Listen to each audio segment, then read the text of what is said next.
ग्वालियर के राजा रामशाह तंवर थे। उनके 3 पुत्र शालीवाहन, भवानी सिंह और प्रताप सिंह थे। राजा रामशाह तंवर और उनके 3 पुत्रों ने हल्दी घाटी के युद्ध में महाराणा प्रताप की ओर से युद्ध कर वीर गति प्राप्त की थी। राजा रामशाह तंवर के बड़े पुत्र शालीवाहन के 3 पुत्र थे, राव श्याम सिंह, राव मित्रसेन और राव धर्मागत जी। शालीवाहन जी के सबसे छोटे पुत्र राव धर्मागत जी अपनी युवावस्था में ऐसाहा नामक अपने पैतृक स्थान चले गए थे। राव धर्मागत जी के राव देव सहाय पुत्र हुए और राव देव सहाय के राव उदय सहाय पुत्र हुए और राव उदय सहाय के केशवदास और मनोहर दास पुत्र हुए। राव केशवदास ऐसाहा से बीकानेर रियासत चले गए थे और यहाँ बीकानेर महाराजा कर्ण सिंह जी ने उन्हें ताजीम का सम्मान व ठिकाना लखासर की जागीर देकर अपने परसंगी गणितों में उन्हें शामिल कर लिया था। राव केशवदास के छोटे भाई मनोहर दास जी ऐसाहा में ही रह रहे थे। उन्हें भी केशवदास जी ने बीकानेर बुला लिया। जब वे बीकानेर आ रहे थे तब रास्ते में उन्होंने जयपुर के पास अपना पड़ाव डाला। जब सवाई राजा जय सिंह को ये मालूम हुआ कि राजा रामशाह के वंशज मनोहर दास ने यहाँ डेरा डाला है, तब उन्होंने उनके वंश की कीर्ति को देखते हुए उन्हें जयपुर बुला लिया। राव मनोहर दास अपने परिवार सहित जयपुर आ गए तथा कुछ दिन रहने के उपरांत जब उन्होंने अपने भाई राव केशवदास के पास बीकानेर जाने की आज्ञा मांगी, तब सवाई जय सिंह जी ने उन्हें रोक लिया और 12 गांवों सहित काला डेहरा की जागीर देकर उन्हें अपने पास रख लिया। राव मनोहर दास ने राजा जय सिंह जी के आदेश पर सांगानेर की तरफ 12 गांव बसाए, जिसमें मनोहर हाला, मंदरामपुरा, चिमनपुरा, जगन्नाथपुरा, राथलिया, सामपुरा, भिकारपुरा, डालनिया, नारेडा इत्यादि प्रमुख गांव थे। राव मनोहर दास के इस साहसी कार्य से प्रभावित होकर सवाई जय सिंह जी ने उन्हें गरीब नवाज की पदवी से सम्मानित किया था। राव मनोहर दास ने अपनी कार्यकुशलता से सवाई जय सिंह को प्रभावित कर दिया था।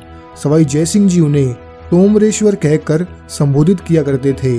मनोहर दास जी की पुत्री लाड कुंवरी का विवाह सवाई जय सिंह जी के साथ हुआ था। उनके देहांत के पश्चात काला डेहरा की जागीर उनके पुत्र को मिली, परंतु अल्पायु में ही उनकी मृत्यु हो गई। इनके 2 पुत्र सूरजमल और चिमन सिंह हुए।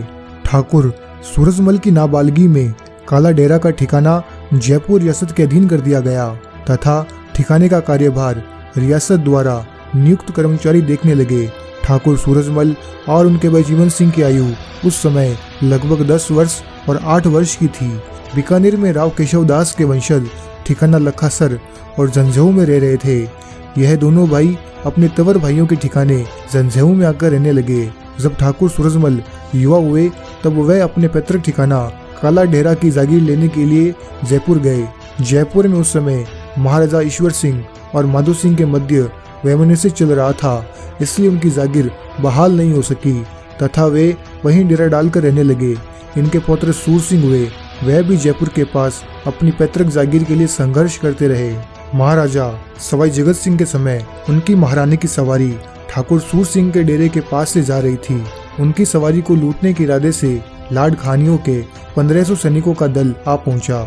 महारानी की सवारी के सैनिकों के मुखिया कान सिंह भाटी ने चतुराई से काम लिया और अपने सैनिकों के द्वारा वहां से 1 कोस की दूरी पर ठाकुर सूर सिंह जी के डेरे पर यह समाचार पहुंचाया।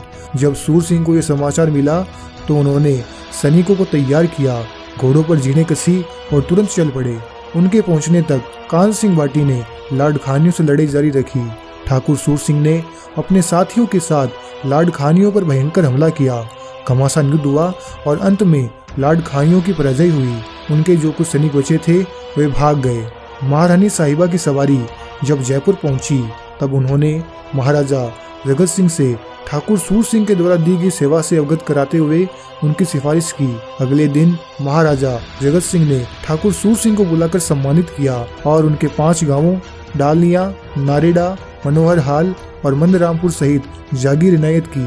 उन्हें हाथ का कुरब और सोना नवीस की पदवी और महाराजा के हाथी के आगे अपना घोड़ा हाँकने का सम्मान दिया। ठाकुर सूर सिंह ने डालनिया ठिकाने में अपना निवास स्थान बनाया तथा वह वहीं पर निवास करने लगे। उन्होंने डालनिया गांव में राधा गोपाल जी का मंदिर बनवाया। डालनिया में नया गढ़ बनवाया। गढ़ के सामने हनुमान जी का देवरा बनाया तथा रामदेव जी का मंदिर भी बनवाया। उन्होंने अपनी जागीर के नाटेड़ा गांव में गोपाल जी का मंदिर बनाया और तालाब पर एक बावड़ी बनवाई और डालिया में तालाब खुदवाया। इस प्रकार कहा जा सकता है कि ठाकुर सूर सिंह ने जनहितार्थ अनेक कार्य करवाए। वे सच्चे अर्थों में जनता के पालनहार थे। ठाकुर सूर सिंह को स्थापत्य का शौक था। उन्होंने डालिया में गढ़ की नींव रखी और साथ ही उन्होंने जयपुर में किशनपोल बाजार में 2 बड़ी शानदार हवेलियों का निर्माण भी करवाया। ठाकुर सूर सिंह ने 2 विवाह किए थे। पहला विक्रम संवत 1891 में सुख कंवरी से और दूसरा विवाह गुलाब कुंवरी से किया था। 2 विवाह करने के उपरांत भी इनको पुत्र रत्न की प्राप्ति नहीं हो सकी। ठाकुर सूर सिंह ने अपनी बहन का विवाह सवाई राजा जगत सिंह के साथ किया था। इनके औलाद नहीं होने के कारण उन्होंने ठिकाना लखासर के ठाकुर स्वरूप सिंह के पुत्र दौलत सिंह के वंशज श्याम सिंह के पुत्र फकीर सिंह जी को गोद लिया था। ठाकुर फकीर सिंह डालनिया ठिकाने के ठाकुर बने। इनके एक पुत्र गोवर्धन सिंह हुए, जिनकी अल्पायु में ही मृत्यु हो गई। ठाकुर फकीर सिंह ने अपने ठिकाना लखासर के छुटबाई ठिकाना झंझाऊ से उदय सिंह के पुत्र भूर सिंह को गोद लिया। इनकी गोद नशीनी संवत 1941 को हुई थी।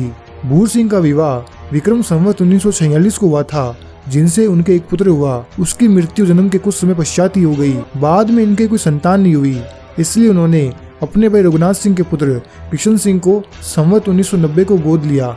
ठाकुर किशन सिंह के एक पुत्र हेम सिंह का जन्म विक्रम संवत 1992 को हुआ था। इनके 3 पुत्र उमेश सिंह, गुलाब सिंह और विजय सिंह हुए। इनके बाद डालिया के ठाकुर उमेश सिंह हुए, जिनके कुंवर भवानी सिंह और कुंवर करणी सिंह है। कुंवर भवानी सिंह के एक पुत्र भंवर गज सिंह और करणी सिंह के पुत्र आदित्य सिंह वर्तमान में है।